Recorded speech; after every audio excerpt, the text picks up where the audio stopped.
The pain wasn't sent to break you, but to build you by Earl Nightingale. Everything that has ever been accomplished in this world began as a single thought, a tiny seed planted in the fertile soil of someone's mind. That's right, my friend. Every building that reaches toward the sky, every book that has changed a life, every business that employs thousands, each began as nothing more than an idea in someone's head. You see, the most powerful force in the universe isn't electricity or nuclear energy. It's thought. Your thoughts determine the direction of your life with the precision of a mathematical equation. This is the great secret known by the most successful men and women throughout history. We become what we think about. When you plant a carrot seed, you will never harvest an apple.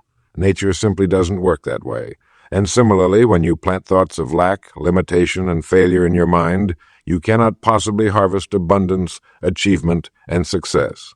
Your mind is working perfectly when it brings you exactly what you've been thinking about most. Lesson 1. The seed of all achievement. I remember a young woman named Sarah who worked in a small accounting office. Every day she performed the same routine tasks, feeling stuck and unfulfilled. But then something remarkable happened. She began to change her thinking. Instead of dwelling on her limitations, she started picturing herself running her own financial consulting business. She thought about it during her commute. She thought about it during lunch breaks. She thought about it before falling asleep. Within 18 months, Sarah had started her own business with 3 clients.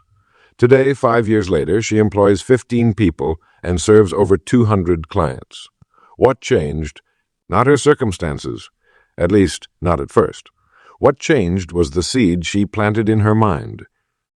The wonderful truth is that this same power belongs to you. Right now, in this very moment, you can begin planting the seeds of what you truly want to become. If you're currently harvesting results you don't like, you need only change the seeds you're planting. Start small. Each morning when you wake up, take 5 minutes to picture your desired outcome. See it clearly in your mind. Feel the emotions of already having achieved it. Throughout your day, when negative thoughts creep in, and they will, gently replace them with thoughts that match your vision. A ship's captain doesn't need to see the entire ocean to reach his destination. He needs only to set his course and make adjustments along the way. You, too, need only to set your mental course toward your destination. The oak tree already exists within the acorn. It needs only the right conditions to grow. In the same way, your greatest achievements already exist within you as potential, as seeds waiting to be nurtured by your consistent thought.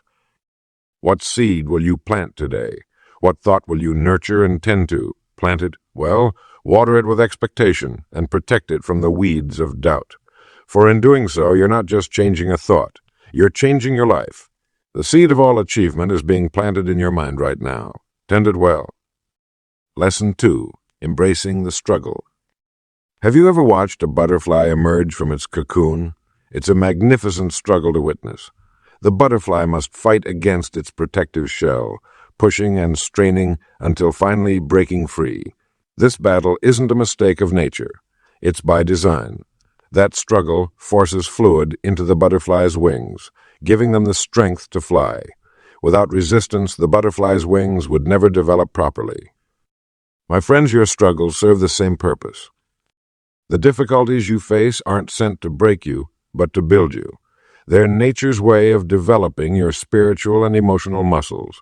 Just as physical muscles require resistance to grow stronger, your character requires adversity to develop resilience.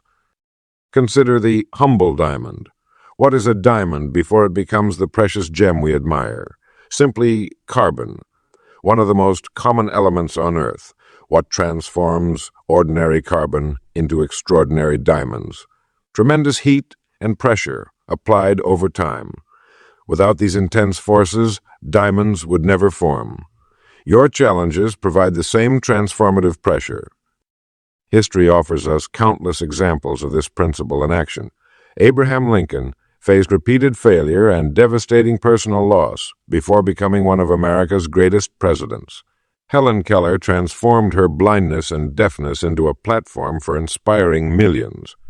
Thomas Edison viewed his thousands of unsuccessful attempts not as failures but as discoveries of what wouldn't work.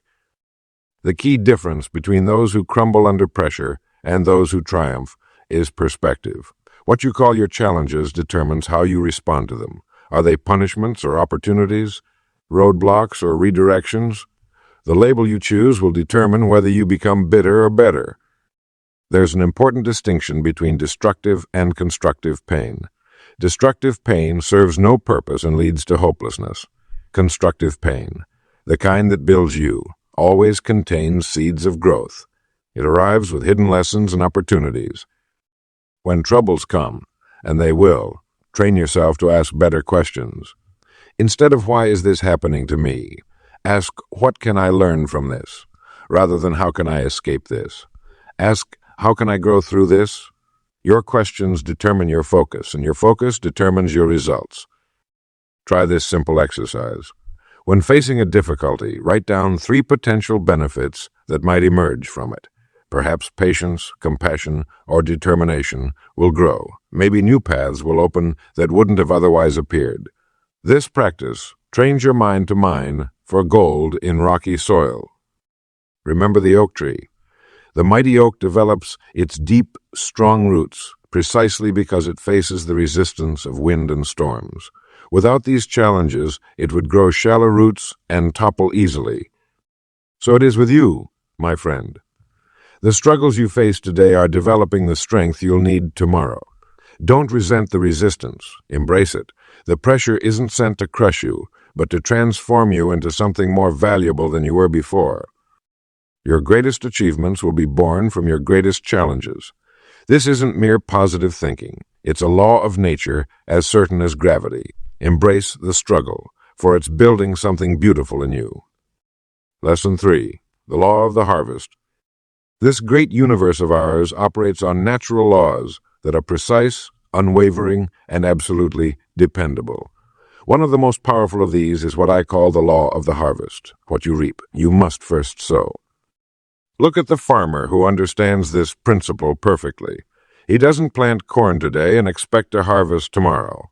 He knows that between the planting and the harvest comes a season of growth, of nurturing, of patience. The seeds must germinate in darkness before breaking through the soil toward the light. Your life operates by this same magnificent law. The results you're experiencing today, your health, your relationships, your achievements, your challenges, were all planted in the garden of your past actions and thoughts. Your today is the harvest of seeds planted yesterday. Many people wish for different results while continuing to plant the same seeds. They hope for kindness while planting criticism. They long for success while sowing habits of procrastination. They desire health while planting choices that undermine their well-being. The wonderful truth about this law is that it works with perfect fairness. It doesn't care about your background, your education, or your circumstances. It responds only to what you plant, and you are always planting something. Each word you speak is a seed. Each action you take is a seed. Each thought you nurture is a seed. And the harvest will come as surely as day follows night. Now there's an important aspect of this law that trips up many good people. The harvest rarely comes immediately after planting. This delay between cause and effect can fool us into thinking our actions don't matter. The person who skips exercise today feels no immediate consequence. The student who neglects studying sees no immediate failure. But the law is simply working in its own time. The effects are building, compounding, growing beneath the surface where you cannot yet see them. The wonderful flip side is also true. The person who reads 10 pages of a good book each day may see no immediate transformation. The individual who saves a small amount consistently may see little growth at first. But these positive seeds are also subject to the law of compounding growth. Your small, consistent actions create tremendous results over time. This is why the most successful people in any field focus not on dramatic, sweeping changes, but on daily disciplines maintained with patience and persistence. So what seeds are you planting today? Are you nurturing thoughts of possibility or limitation? Are you speaking words that build up or tear down? Are your habits moving you toward your dreams or away from them? The law of the harvest gives you incredible power. By consciously choosing what you plant today, you determine what you'll harvest tomorrow. Your future is created seed by seed, choice by choice, day by day. Remember, the time will pass anyway. 3 years from now, you will arrive at that future moment. The only question is what harvest you'll find waiting for you when you get there. Plant wisely. My friend, plant wisely. Lesson 4. The Quiet Revolution of Thought. What happens inside your mind, that private sanctuary of thought, determines everything that happens outside in your life. This is where the quiet revolution begins. While the world busies itself with noise and chaos, the truly successful person understands that the 6 inches between their ears is the most valuable real estate they'll ever own. Most people live their lives by accident. They wake up each morning allowing whatever thoughts happen to drift across their minds. They react to circumstances rather than creating them. They're like leaves blown about by the winds of chance and circumstance. But this is living by default rather than by design. You see, your mind is like a garden. Leave it untended, and weeds will surely grow. But care for it daily, planting beautiful thoughts, pulling the weeds of negativity, watering it with inspiration. And something magnificent happens. Your life begins to transform in ways that seem almost magical to those who don't understand this principle. The thoughts you allow to dominate your mind become the realities you experience. Think thoughts of lack, and you'll find evidence of scarcity everywhere. Think thoughts of abundance, and opportunities begin appearing as if by miracle. This isn't mystical. It's how our remarkable human system works.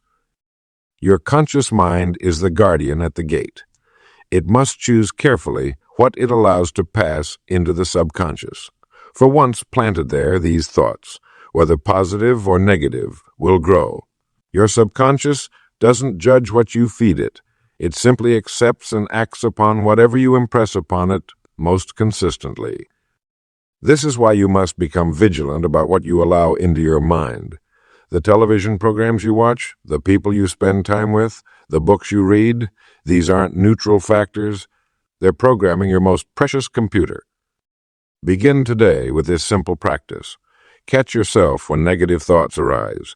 Don't fight them or feel guilty. Simply replace them with their positive counterpart. Where you see failure, reimagine success. Where you feel fear, plant courage. This isn't pretending, it's reprogramming. Try this 30-day mental diet. For 1 month, refuse to dwell on any negative thought when problems arise, as they surely will. Immediately focus on solutions rather than complaints. Speak only words that uplift and encourage. Consume information that inspires rather than depresses. At first, this will feel unnatural, even difficult. Your old thought patterns will resist this revolution. But persist, and by the end of 30 days, you'll notice something remarkable happening. Your outer world will begin reflecting changes in your inner world. Remember, friends, this is a quiet revolution. Others may not notice at first. The battlefield is private, just 6 inches wide, but the victories you win there will echo throughout every aspect of your life. The pain you've experienced wasn't sent to break you. Those difficulties were opportunities to discover this tremendous power within you. Now that you know the secret, the responsibility is yours. Will you continue living by accident, or will you join the ranks of those who have discovered how to direct their thoughts and therefore their lives? Your quiet revolution begins with the very next thought you choose. Lesson 5. Creating your own weather. Good morning, my friend. Have you ever noticed how some people seem to carry sunshine with them wherever they go, while others drag storm clouds even on the brightest days?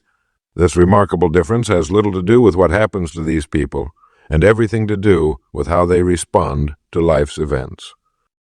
You see, we cannot control the wind, but we can adjust our sails. This simple truth is at the heart of personal power. While circumstances in life will always fluctuate beyond our control, your attitude, your personal weather system, remains entirely your choice. Consider for a moment the last time you experienced a setback. Perhaps it was a rejection, a failure, or disappointing news. Now think about your reaction. Did you allow this external event to determine your internal condition? Most do. But the exceptional few understand that their response is their power. I once knew a man who lost his job after 20 years with the same company. His colleague, facing the identical situation, fell into despair and anger. But this gentleman looked at me and said, "Earl, I've been given a gift, the opportunity to finally pursue what I've always wanted to do. Same rain, different garden." Your attitude acts like a magnet, drawing to you experiences that match its nature. When you maintain cheerfulness in the face of trouble, you attract solutions. When you project confidence amid uncertainty, you draw opportunity. This isn't mystical thinking. It's practical psychology at work. The wonderful truth is that you can change your emotional weather at will. Feel yourself slipping into frustration. Stop. Take 3 deep breaths. Ask yourself, how would my best self respond to this? Then act accordingly. This simple pattern interrupt can transform a stormy outlook into clear skies within moments. Your weather system affects not just you, but everyone around you.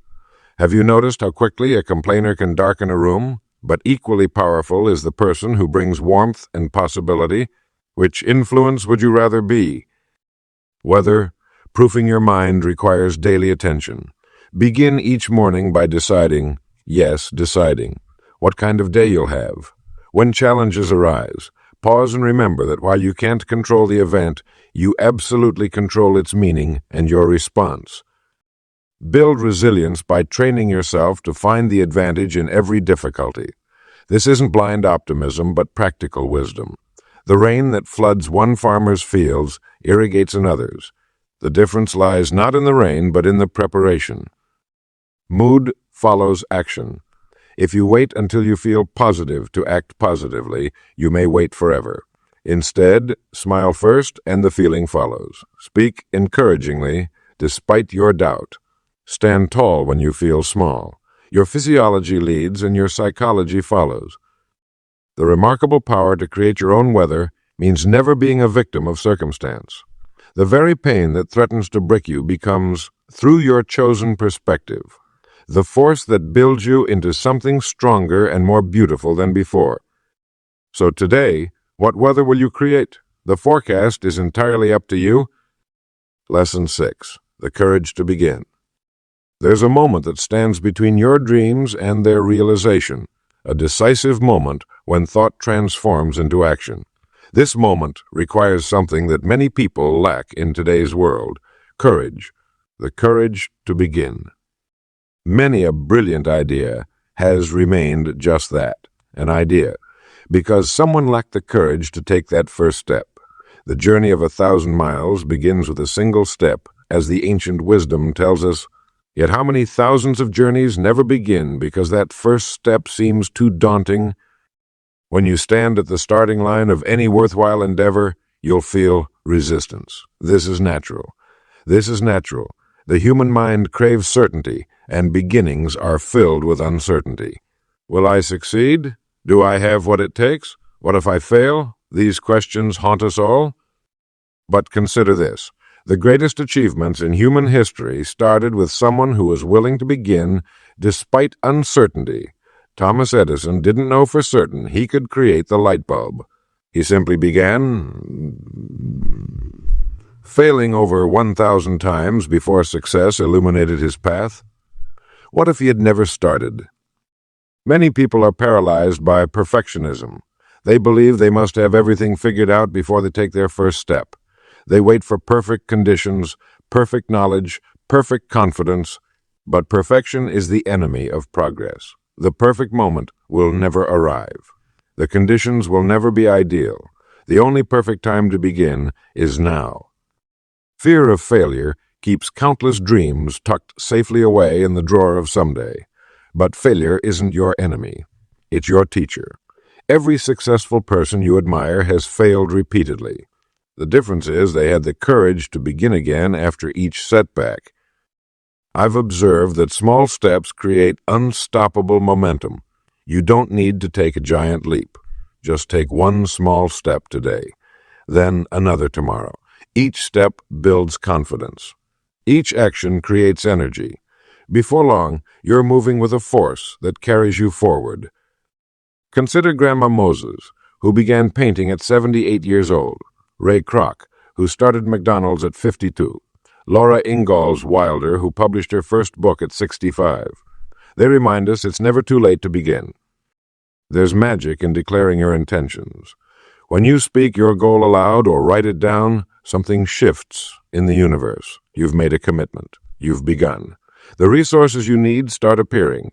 Opportunities emerge. People who can help cross your path.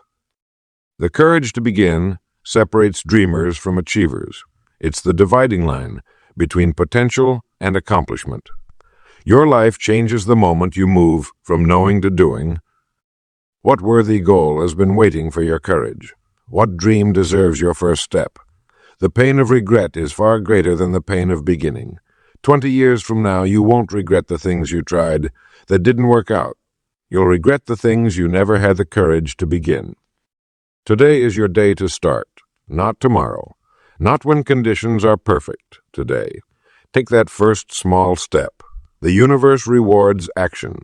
Your courage to begin will set in motion forces greater than you can imagine. Lesson 7. The River and the Goal. Good morning, my friends.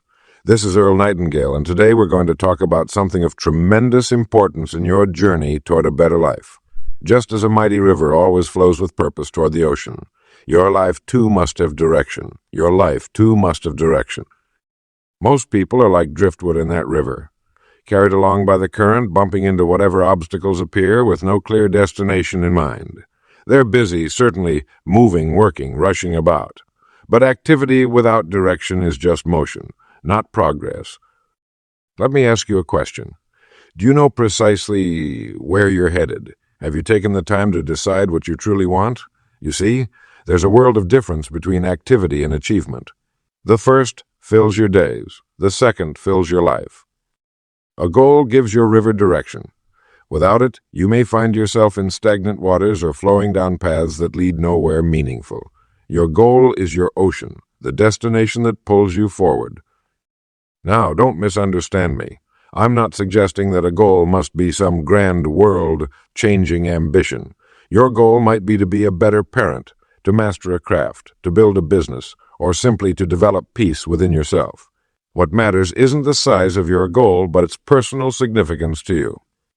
When setting your goals, ask yourself, does this target make me want to jump out of bed in the morning? If it doesn't stir something within you, it may be someone else's goal, not yours. Once you've identified your destination, chart your course. A roadmap breaks the journey into manageable segments. Achievement rarely happens in dramatic leaps. It's the product of consistent, purposeful steps taken day after day. And here's something vital that many overlook. The true measure of progress isn't always visible in your circumstances. Often, the most important growth happens within you, in your character, your understanding, your capacity. The outer results will eventually reflect this inner development, but there may be a lag. Don't be discouraged if your outer conditions haven't yet caught up with your inner growth. Life is a moving river, friends. Conditions change, unexpected obstacles appear, new opportunities emerge. The person who succeeds isn't rigidly attached to one particular path, but remains flexible while keeping their eyes on the destination. This is why you must regularly take time to reflect. Are you still moving toward your goal? Has your understanding of what you truly want evolved? Is it time to adjust your course while maintaining your vision? Most importantly, remember that drifting is easy. Perhaps the easiest thing in the world. Setting a direction and steering toward it requires courage, thought, and perseverance. But the rewards are beyond measure. For when you reach the end of your days, you'll look back not on a life of aimless floating, but on a journey of purpose, meaning, and accomplishment. This is Earl Nightingale reminding you that your life is a river. Give it direction, and watch how powerfully it flows. Lesson 8. The Silence That Speaks. There's a peculiar paradox in our modern world. We're surrounded by noise, constant communication, and endless information, yet many of us have never felt more disconnected from ourselves. The answers we seek outside ourselves often lie waiting in the quiet sanctuary of our own minds. I'd like to talk with you about something powerful, yet increasingly rare in our busy lives: silence. Not just the absence of sound, but the presence of something greater, a space where wisdom can find you. The greatest thinkers throughout history understood this secret: Einstein, Lincoln, Gandhi. They all practiced periods of deliberate solitude. They knew that in the quiet moments, when the mind settles like still water, clarity emerges. Consider for a moment how nature works. A seed doesn't grow through constant disturbance. It requires darkness and stillness before it can transform. Your most important ideas function the same way. They need space to develop beneath the surface of your conscious mind. You see, your mind is like a dual processing system. The conscious mind is the worker, handling the day-to-day tasks. But your subconscious, that magnificent, mysterious part of you, is the true problem solver. It works best when given silence and space. Try this simple practice. Set aside just 15 minutes tomorrow morning before the day begins. Find a quiet spot where you won't be disturbed. Sit comfortably, close your eyes, and simply breathe. Don't force anything. Just observe your thoughts as they come and go. You're creating space for insight. Many people tell me they can't meditate because their mind is too busy. That's precisely why they need it most. The goal isn't to stop thinking. It's to step back and watch your thoughts without being controlled by them. With practice, the spaces between thoughts grow larger, and in those spaces, wisdom appears. I've witnessed remarkable transformations in people who embrace this practice. Problems that seemed unsolvable suddenly reveal solutions. Creative blocks dissolve. Inner conflicts find resolution, not through force, but through allowing.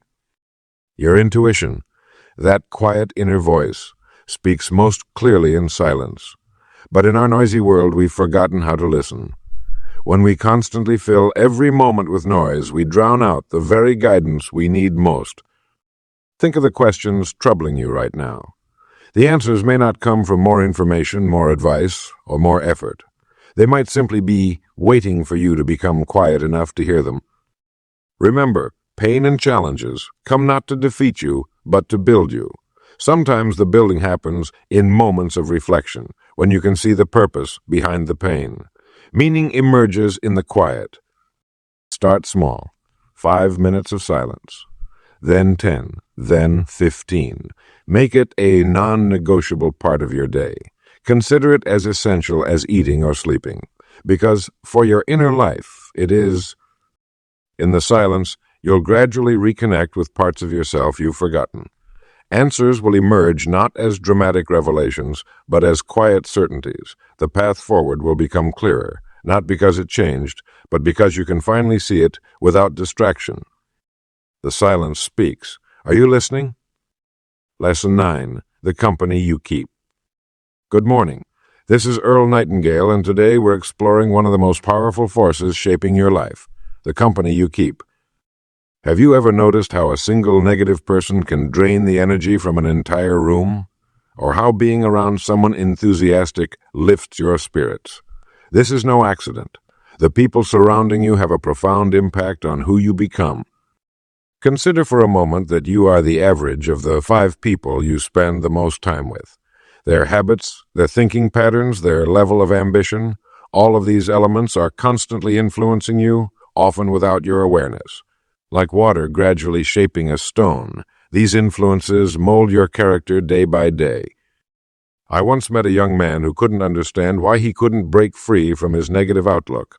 Upon examination, we discovered he spent most evenings with friends who constantly complained about life's unfairness. Their perspective had become his perspective. Once he began spending time with forward-thinking individuals, his entire world changed. Your mind works like a garden. It will grow whatever seeds are planted there. When you surround yourself with people who plant seeds of possibility, courage, and growth, those qualities flourish within you. Conversely, when you're surrounded by doubt, fear, and limitation, those weeds will choke out your potential. The question becomes, are you choosing your environment or is it choosing you? Most people drift into relationships and social circles by chance or convenience. The successful person deliberately cultivates connections that elevate rather than diminish. Look at the people in your life right now. Do they challenge you to grow or encourage you to stay comfortable? Do they celebrate your successes or secretly hope you'll fail? Do they inspire you to reach higher or convince you that your dreams are unrealistic? Sometimes the hardest truth we face is that certain relationships must be limited or ended if we're to reach our potential. This doesn't mean abandoning everyone who disagrees with you. Rather, it means recognizing when a relationship consistently diminishes your energy and resolve. The most successful people throughout history understood this principle. They created mastermind groups, collections of like-minded people who supported and challenged each other. Benjamin Franklin had his Junto Club. Henry Ford, Thomas Edison, and Harvey Firestone formed their own informal group. They recognized that excellence is contagious. Start today by taking inventory of your social environment. Identify those who lift you up and consciously increase your time with them. Find mentors, in person or through books, who have achieved what you aspire to accomplish. Create boundaries with those who drain your enthusiasm. You, too, are someone else's environment. By committing to your own growth and positive outlook, you elevate everyone around you. Your transformation becomes part of a greater ripple effect. The company you keep today determines the person you'll become tomorrow. Choose wisely, for in this choice lies the difference between a life of mediocrity and a life of extraordinary achievement. Lesson 10. The Ladder of Service. The greatest paradox in life is also one of its simplest truths. To receive, we must first give. This is not mere philosophy, but a law of the universe as dependable as gravity. Like a farmer who must plant before he can harvest, we must contribute before we can truly claim our rewards. Think about this for a moment, friends. Have you noticed how the most miserable people you know are often those most concerned with what they can get? And conversely, how the most joyful people are frequently those who ask, "How may I serve?" This is no coincidence. The universe operates by exchange, by circulation. When we hoard and clutch tightly to what we have, we strangle the very flow that would bring us more. But when we open our hands to give, we create space to receive. Service to others is not a detour on your path to achievement. It is the path itself. Every rung on the ladder of success is built on what you've contributed, not what you've accumulated. The doctor serves before earning her fee. The teacher imparts knowledge before receiving compensation. The business owner solves problems before collecting profit. You need not wait until you have enough before you begin serving. Start exactly where you are. Perhaps it's simply listening to someone who needs an ear. Maybe it's sharing your knowledge with someone who needs an ear. Maybe it's sharing your knowledge with someone step behind you on their journey. It could be volunteering your time to a cause that matters to you. Some of my greatest personal breakthroughs came when I stopped asking, "What's in it for me?" and started asking, "How can I make this better for others?" The shift was profound. Problems that seemed insurmountable suddenly revealed solutions. Opportunities appeared where before there seemed only obstacles. Each day presents countless opportunities to climb this ladder of service. The colleague struggling with a project, the neighbor facing difficulty, the stranger needing direction. When we respond with genuine helpfulness, not to manipulate or impress, but to truly add value, we set in motion forces that cannot help but return to us multiplied. This principle operates in every area of life. In your career, ask how you might serve your organization beyond your job description.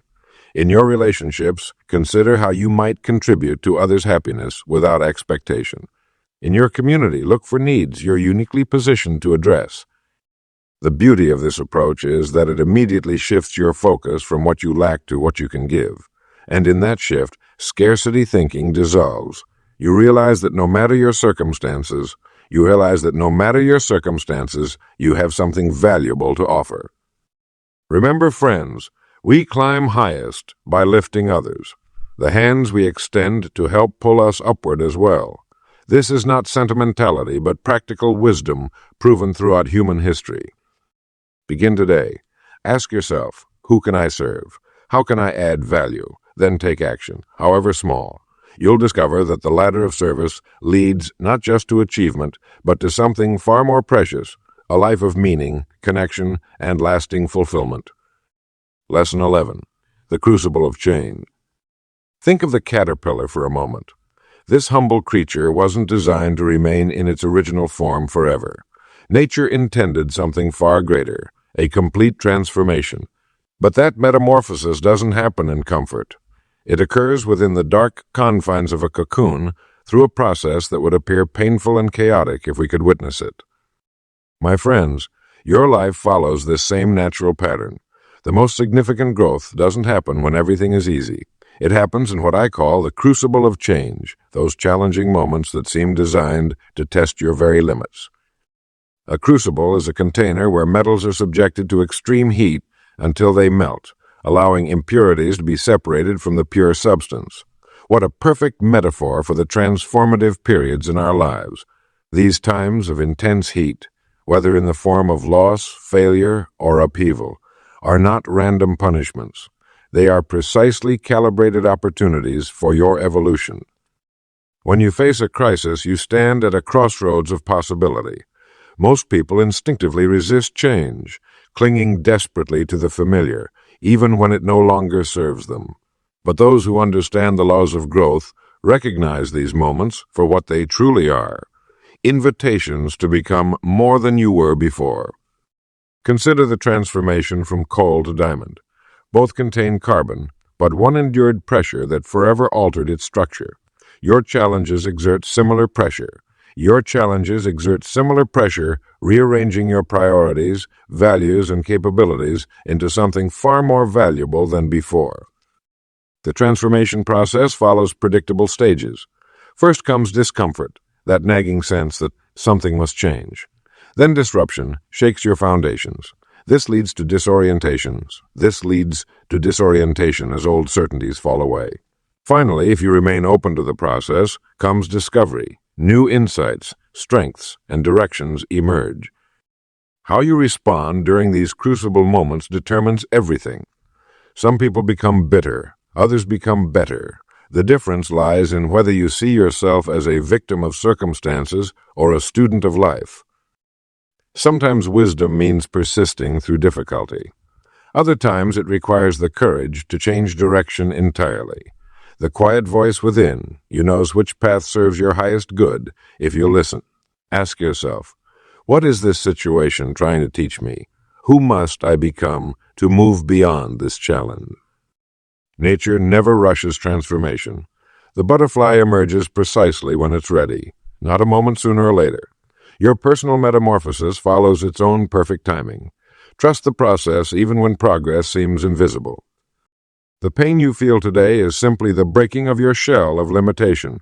Inside that very discomfort lies your greatest opportunity for reinvention. When you embrace rather than resist your crucible moments, you align yourself with the fundamental law of growth. Years from now, you'll look back at your most difficult chapters and recognize them as the turning points that refined you into who you were meant to become. The fire wasn't sent to destroy you, but to transform you into something stronger, wiser, and more beautiful than before. Lesson 12. The journey continues. My dear friend, this is not the end, but merely a milestone on your magnificent journey. Throughout these pages, we've traveled together on a path of discovery, learning that pain, that unwelcome visitor, carries hidden gifts within its rough embrace. I've lived long enough to know that life moves in cycles, not straight lines. Just when you master one challenge, another appears on the horizon. This is the rhythm of growth, the heartbeat of progress. The question isn't whether difficulty will return. It most certainly will, but whether you'll recognize it as the teacher it truly is. Remember, we humans are remarkably adaptable creatures. What once seemed an impossible burden becomes manageable with time and perspective. The weight that feels crushing today strengthens the muscles you'll need tomorrow. Nature demonstrates this principle everywhere we look. The sapling battered by winds develops the strongest roots. The butterfly must struggle from its cocoon to pump blood into its wings. You've come to understand that growth requires resistance. Just as your physical body builds strength only by pushing against opposition, your character, wisdom, and resilience develop only when tested. The universe operates by this immutable law. Many people spend their lives running from discomfort, wondering why they feel stuck, unfulfilled, and weak. They haven't grasped what you now know, that embracing difficulty transforms it from enemy to ally. I've counseled thousands in my lifetime who wanted the rewards without the struggle, the victory without the battle. But you've learned better. You've seen how the darkest valleys often lead to the most breathtaking vistas. You've discovered that the obstacles in your path aren't blocking the way. They are the way. In my own life, I've found that looking back, the periods of greatest difficulty inevitably preceded the moments of greatest advancement. What seemed like punishment was actually preparation. What felt like rejection was redirection. What appeared as delay was simply divine timing. So where do you go from here? Forward, always forward, with each step more confident than the last, with your eyes trained to spot opportunity where others see only obstruction, with your mind disciplined to ask, what can I learn, rather than why is this happening? You'll stumble again, of course. You'll have days when pain feels purposeless and progress seems impossible. In those moments, return to these pages. Remind yourself that struggle isn't the interruption of your journey. It's an essential part of it. The wisdom you've gained wasn't found in comfort, but in challenge. The strength you now possess wasn't built during easy times, but during trials. The person you've become emerged not despite difficulty, but because of it. And so, go forward with this truth, held close.